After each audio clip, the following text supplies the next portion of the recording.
반갑습니다. 성도 여러분, 3월 31일 목요일 한가람 아침 묵상에 오신 여러분들 환영합니다. 오늘 말씀 우리 같이 한번 살펴보는데요. 레위기 17장 1절에서 16절까지의 말씀입니다. 여호와께서 모세에게 말씀하여 이르시되 아론과 그의 아들들과 이스라엘의 모든 자손에게 말하여 그들에게 이르기를 여호와의 명령이 이러하시다 하라. 이스라엘 집의 모든 사람이 소나 어린 양이나 염소를 진영 안에서 잡든지 진영 밖에서 잡든지 먼저 회막문으로 끌고 가서 여호와의 성막 앞에서 여호와께 예물로 드리지 아니하는 자는 피 흘린 자로 여길 것이라. 그가 피를 흘렸은즉 자기 백성 중에서 끊어지리라. 그런즉 이스라엘 자손이 들에서 잡던 그들의 제물을 회막문 여호와께로 끌고 가서 제사장에게 주어 화목제로 여호와께 드려야 할 것이요 제사장은 그 피를 회막문 여호와의 제단에 뿌리고 그 기름을 불살라 여호와께 향기로운 냄새가 되게 할 것이라. 그들은 전에 음란하게 섬기던 순념소에게 다시 제사하지 말 것이니라. 이는 그들이 대대로 지킬 영원한 규례니라.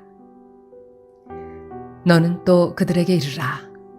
이스라엘 집 사람이나 혹은 그들 중에 거류하는 거류민이 번제나 제물을 드리되 회막문으로 가져다가 여호와께 드리지 아니하면 그는 백성 중에서 끊어지리라. 이스라엘 집 사람이나 그들 중에 거류하는 거류민 중에 무슨 피든지 먹는 자가 있으면 내가 그 피를 먹는 그 사람에게는 내 얼굴을 대하여 그를 백성 중에서 끊으리니 육체의 생명은 피에 있음이라. 내가 이 피를 너희에게 주어 제단에 뿌려 너희의 생명을 위하여 속죄하게 하였나니 생명이 피에 있으므로 피가 죄를 속하느니라. 그러므로 내가 이스라엘 자손에게 말하기를 너희 중에 아무도 피를 먹지 말며 너희 중에 거류하는 거류민이라도 피를 먹지 말라 하였나니 모든 이스라엘 자손이나 그들 중에 거류하는 거류민이 먹을 만한 짐승이나 새를 사냥하여 잡거든 그것의 피를 흘리고 흙으로 덮을지니라. 모든 생물은 그 피가 생명과 일체라. 그러므로 내가 이스라엘 자손에게 이르기를 너희는 어떤 육체의 피든지 먹지 말라 하였나니 모든 육체의 생명은 그것의 피인즉 그 피를 먹는 모든 자는 끊어지리라.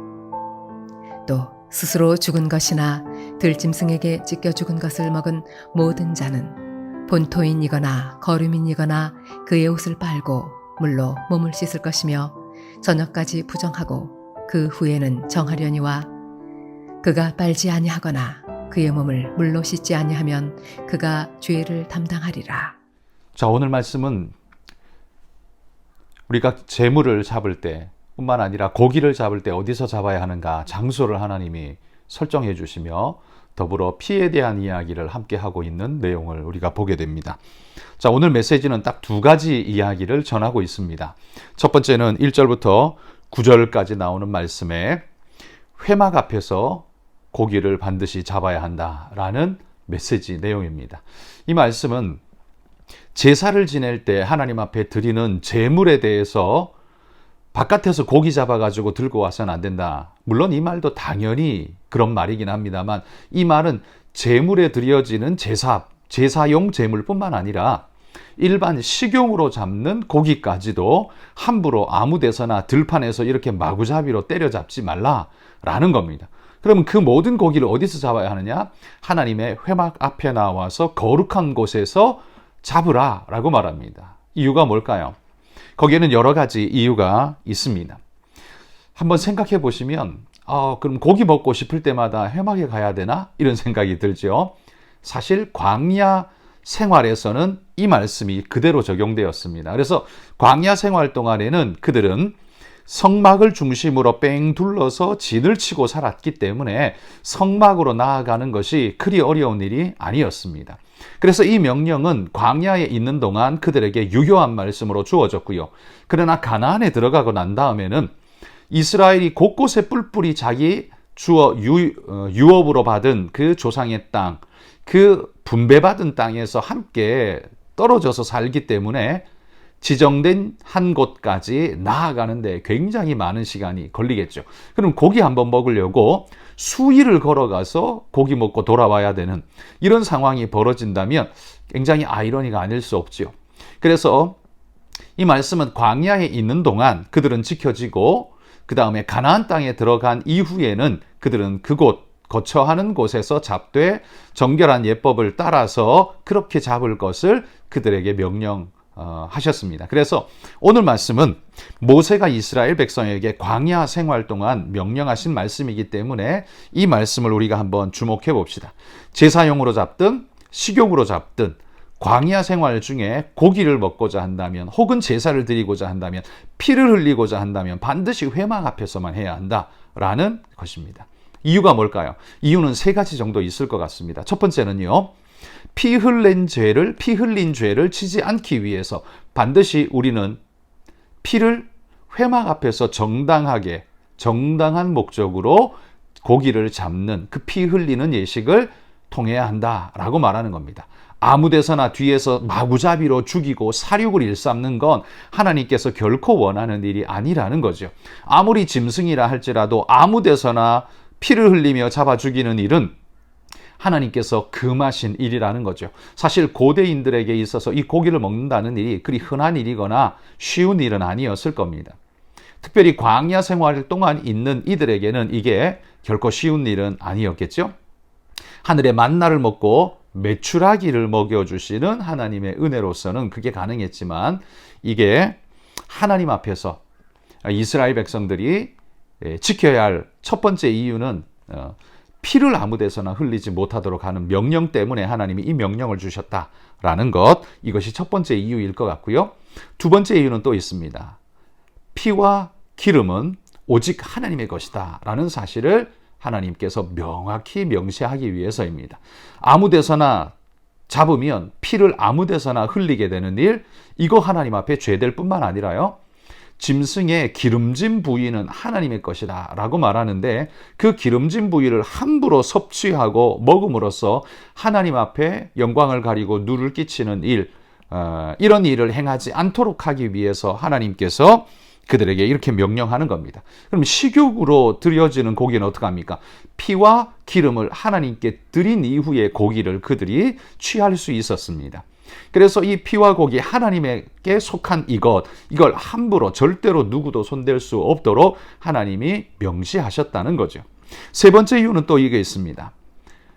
이게 이방인들은 들에서 함부로 짐승을 잡아 특별히 염소를 잡아서 제물로 바쳐 드리는 우상 제사가 그 주변의 이방인들에게는 흔했다라고 합니다. 특별히 그들이 애굽에 있는 동안 애굽에 있을 때 그런 일들을 많이 목격하고 아무렇지 않게 그게 당연한 듯이 그냥 그렇게 봐왔던 일, 그러다 보니 하나님의 이 명령이 없었다면 그들은 자연스럽게 이방 상황 속에서 봤던 그걸 자신들에게 당연한 일처럼 받아들이고 그런 식으로 하나님을 섬기려고 덤벼드는 일들이 생겨날 수 있겠죠. 이 일은 하나님을 욕되게 하는 일, 우상으로 변질되게 하는 일을 만들기 때문에 하나님은 절대로 이것을 금하셨다라는 사실입니다. 바로 이 세 가지 이유 때문에 우상 숭배 되지 않게, 그리고 하나님의 것을 취하는 일이 없게 하기 위해, 그리고 피를 함부로 흘려 하나님 앞에 죄를 지지 않기 위해 이 세 가지의 이유를 들어서 하나님은 고기를 잡되 반드시 회막 앞에서 하나님 앞에서 절제된 모습으로 잡을 것을 명령하고 계시다라는 사실입니다. 자, 그리고 10절부터 16절까지 나오는 후반부의 말씀은 피를 절대 먹지 말라라고 이야기를 합니다. 피에 대한 경고의 말씀을 아주 강력하게 하십니다. 여러분, 율법의 피에 대한 경고는 하나님이 아주 엄격하게 누누이 강조하는 것을 우리는 율법에서 볼 수 있습니다. 함부로 피를 흘려서도 안 되고요. 피를 함부로 또 먹어서도 안 됩니다. 피에 대해서만큼은 아주 두려운 마음을 가지고 이 피에 주의하라고 하나님이 명령하시죠. 그러면 왜 하나님은 피를 먹지 말고 이 피에 대한 경고의 말씀을 이렇게 엄하게 하고 계신 걸까요? 이 또한 두 가지의 이유를 들 수 있을 것 같습니다. 첫 번째는 성경이 말하는 것처럼 11절 육체의 생명은 피에 있습니다. 피는 곧 생명이기 때문에 그렇습니다.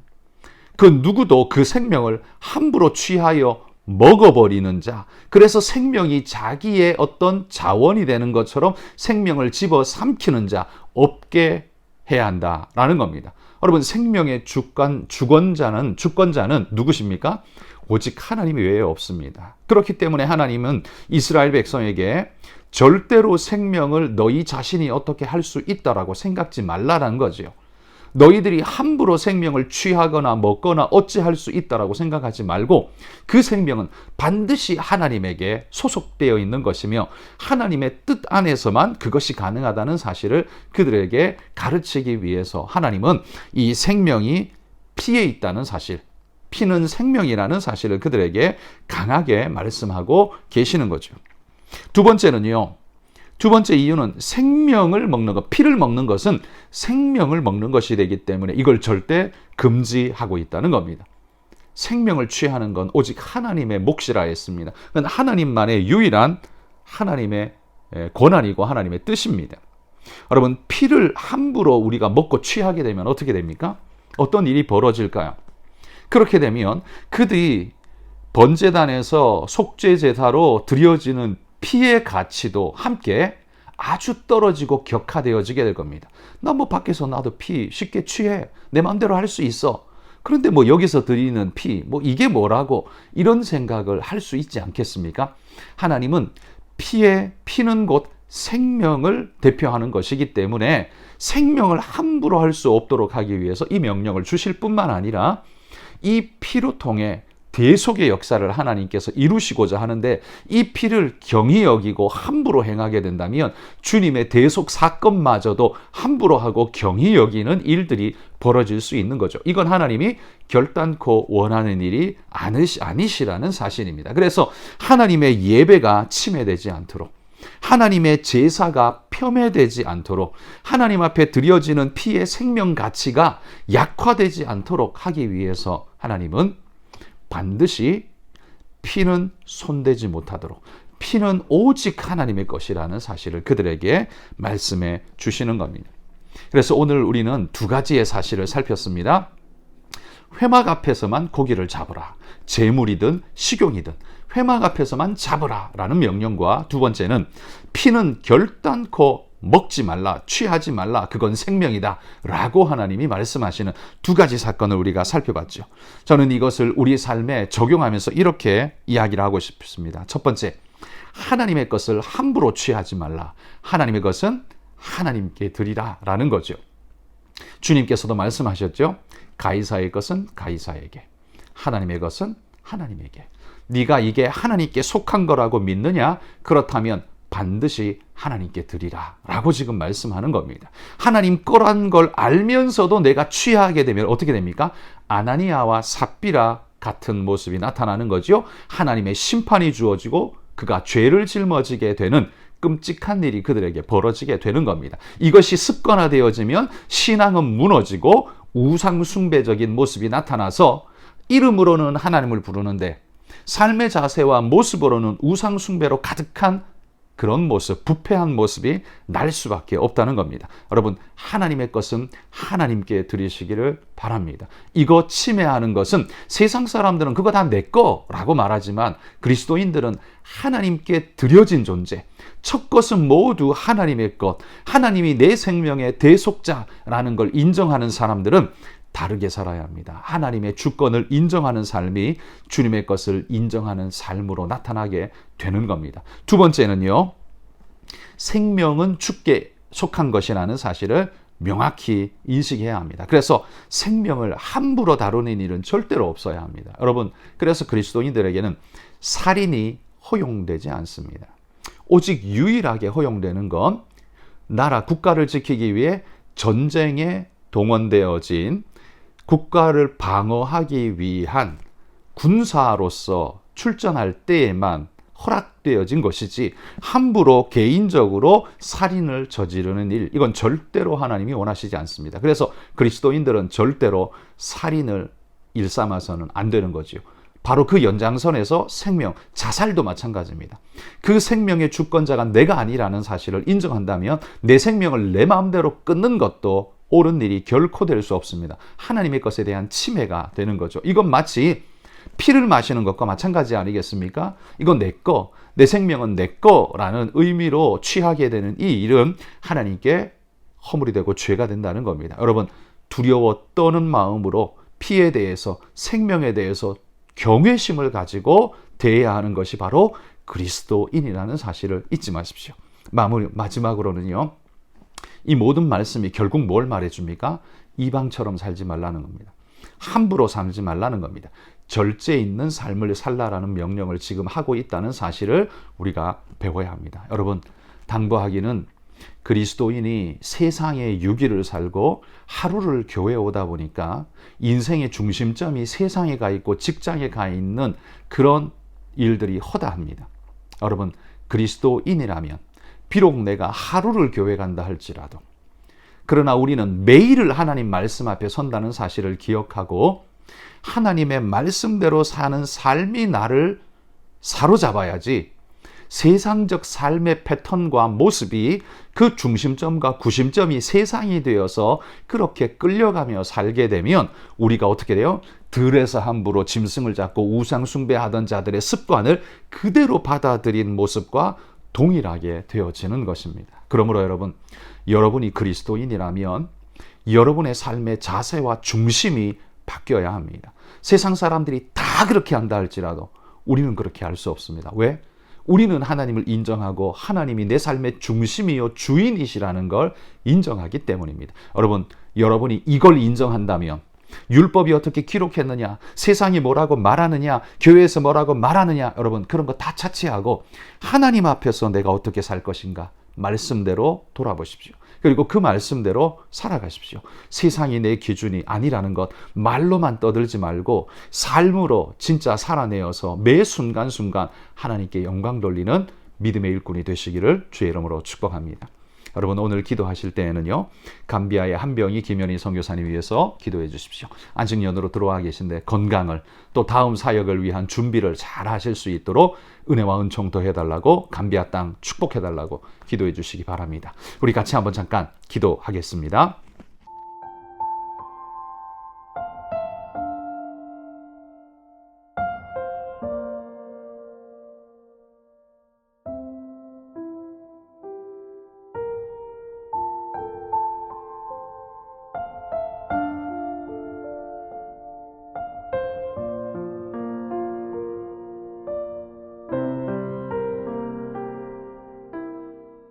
하나님 아버지 감사합니다. 오늘 주님 말씀하신 것처럼 우리가 함부로 살육을 행하는 자가 되지 않도록 우리가 피를 두려워하고 이 생명을 두려워하며 겸허한 마음으로 그 앞에 설 수 있도록 하나님 인도해 주옵소서. 또한 우리의 삶의 모습과 자세가 세상을 닮아 세상을 따라가는 세상이 기준된 자의 삶이 아니라 하나님 말씀이 기준된 자의 삶이 되어 우리가 세상과 다른 이유는 그건 오직 하나님께서 우리에게 주신 특권이라는 기쁨을 가지고 하나님 그렇게 사는 것이 자랑스럽습니다라고 말할 수 있는 하나님 그런 믿음의 일꾼이 되게 하여 주옵소서. 세상과 달라서 부끄럽고 수치스럽고 그래서 몰래 그렇게 하고자 하는 부끄러운 신앙인이 아니라 주님 앞에서 담대한 행복한 그리고 자랑스러운 진정한 믿음의 사람들이 될 수 있도록 우리 성도들을 하나님 축복하여 주옵소서. 오늘도 하나님 뜻 가운데 걸어가는 하루가 되기를 소망합니다. 축복하옵소서. 예수님 이름으로 기도합니다. 아멘.